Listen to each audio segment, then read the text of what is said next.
Vamos com o Jornal do Meio-Dia. Olha, no dia 12 de maio do ano de 1986, ficou marcado na história do jornalismo no Brasil. Foi o dia em que, armado, o soldado Silvio invadiu o estúdio da então TV Cultura aqui no Morro. Ele reclamava das condições impostas pela Polícia Militar aos seus empregados, em uma atitude que assustou os apresentadores e os telespectadores que acompanharam a ação. Bom, o repórter Henrique Zanotto foi ver como está o soldado Silvio hoje, quase 3 décadas depois. O que leva um policial militar a invadir um programa de televisão ao vivo?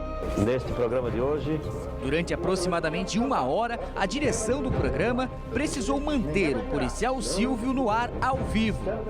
Aos poucos, os apresentadores perceberam qual era o motivo daquele ato de desespero. Pois é, cara, não adianta fazer isso. Pô, uma situação difícil. Vai sobrar uma. Que isso? Que isso? Tens um rapaz bom, não vais fazer isso? Tens um rapaz bom, pode fé em ti. Eu não aguento mais. Pois é, mas não é só no tu. psiquiatra, já expliquei para ele, não aguento mais a pressão. Mas vamos conversar, calma. Não aguento mais a pressão policial. Doutor Malte me escutou, falei para ele, doutor Malte, não aguento mais. Logo, o policial foi convencido a trocar os 5 revólveres calibre 38 pelo microfone da então TV Cultura. Mas a sua capacidade, o seu valor, o seu mérito e não é reconhecido, uma hora você vai ao desespero. Pelo amor de Deus, me perdoe. A entrevista forçada terminou com a entrada do coronel da época, que rendeu o policial. Tira a mão. Tira a mão.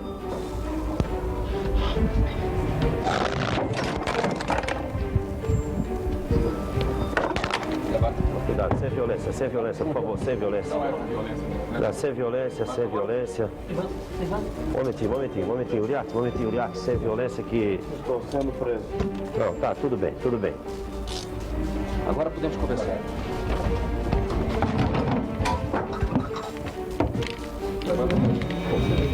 O que será que aconteceu com Silvio quando ele não estava mais diante das câmeras? Como será que está o ex-policial quase 30 anos depois?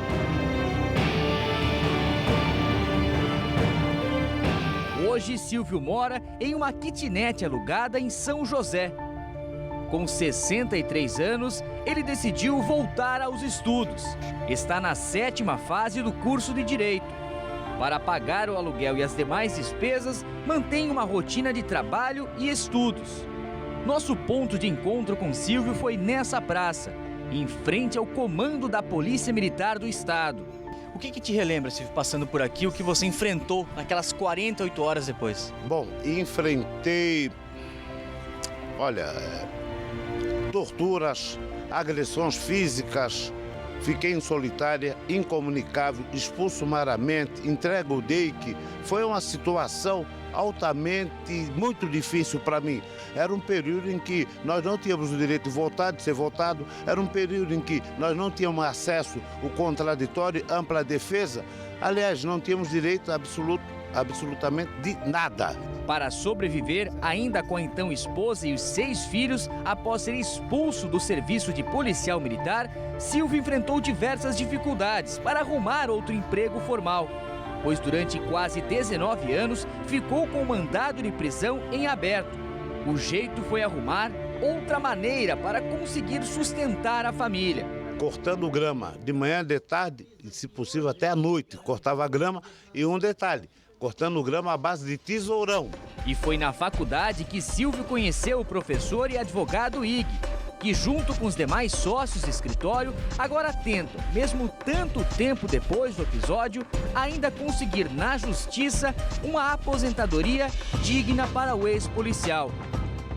Ele sofreu muita injustiça em virtude de um ato claramente político que ele fez na época e sofreu, na verdade, pessoalmente, em virtude desse ato que, à época, iria ser aproveitado e foi aproveitado a toda a classe, porque dias depois da manifestação houve a correção dos salários e pagamento correto.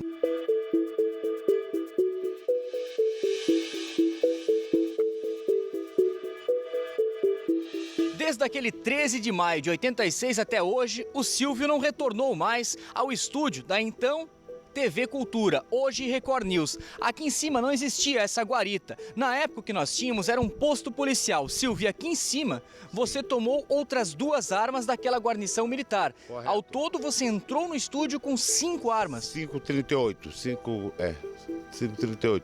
Que uma eu peguei no paiol de munição, que o armeiro me pagou a arma, achando que eu estava entrando de serviço. E chegando aqui na TV, aqui embaixo, tinha um posto policial, onde eu abordei o posto e peguei as 2 armas 38 dos 2 militares.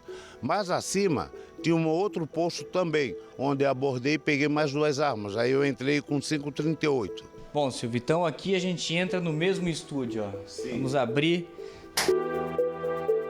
Silvio, como estavam posicionados nossos apresentadores? Como foi no momento que você entrou aqui?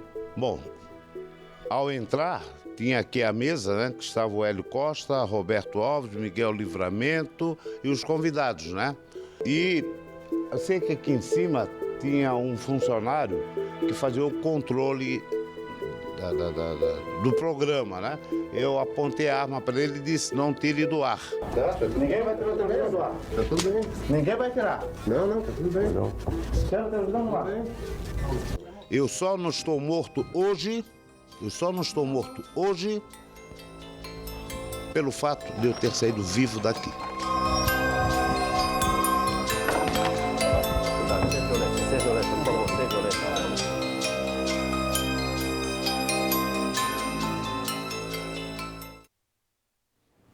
Agora, eu como jornalista, fico me colocando no lugar de vocês, jornalistas que estavam no estúdio naquele momento, né? A gente percebe que vocês conseguiram manter a calma em todos os instantes, mas eu imagino que o susto que vocês levaram quando viram o policial entrando armado daquela maneira, totalmente descontrolado dentro do estúdio, o susto né? foi do estrambulhão que entrou o segurança, né? Que chegou o segurança na frente. Né? Aí o Roberto contou uma situação legal, aí ele veio para perto de mim. Mas ele dizia que ia se matar ali. E tem um momento que ele chega a colocar a arma na cabeça, ele dizia que ele ia se matar ali. Aí por isso que eu digo para ele, ó, não faça isso, tenha tranquilidade, tá. Ele disse que ia se matar ali em nome da tropa, ele falava. Só que a matéria não tem tudo ainda, tem tudo, mas não pegaram tudo. Então ele dizia que se mataria, mas eu dizia para ele, pô, esse cara vai se matar aqui na nossa frente? Né? Eu acho que a maneira como porque vocês atirar em nós, ele não atiraria. Nós do estúdio não atiraria. Daí seria o fim dele, né? E eu pensei que ele fosse se matar. Vagamente eu pensei que ele fosse cometer suicídio ali. E a mesa fazia assim, pode ver lá, ó, ela faz uma ponta, tá vendo? Faz uma ponta e do lado dela tem outra tapadeira. E não dava de eu sair caso ele tentasse. O suicídio, porque ele chegou a botar a arma na cabeça várias vezes. Sim. Então, não era medo dele, era medo que ele cometesse algo contra ele mesmo, que seria o suicídio. Mas daí depois o Roberto controlou, bateram papo, tá? Eu bati papo com ele, tá? Miguel também, Jorge Ferreira, o Remor, saíram fora. Roberto Ferreira é treinador, o Jorge Ferreira, que era treinador do Figueirense, já morreu. Isso era no domingo, né? Era um domingo à noite, né? Então foi assim que aconteceu e essas imagens rolaram o mundo. Porque um policial invadiu uma emissora de TV. Exatamente. Tem um amigo meu que estava na Finlândia, viu que lá foi notícia. Tem outro que estava em Nova York, tá? E o mundo todo pediu essas cenas aí. Então foi um momento apenas de preocupação com ele. Mas de qualquer forma que assustava aquela cena do policial armado, descontrolado, porque a gente percebia que ele percebe nas imagens que ele está bastante nervoso. Porque se ele está ali armado e o coronel entra, ele se mataria. Ele se mataria. Porque o Uriarte era o comandante dele. Já morreu o Uriarte no acidente. Ele era o comandante dele no 4º Batalhão. Se o Uriarte entra ali com os outros oficiais, que eles vieram com uma tropa, tu viu, né? Sim. Veio uma tropa para pegá-lo. Ele se mataria.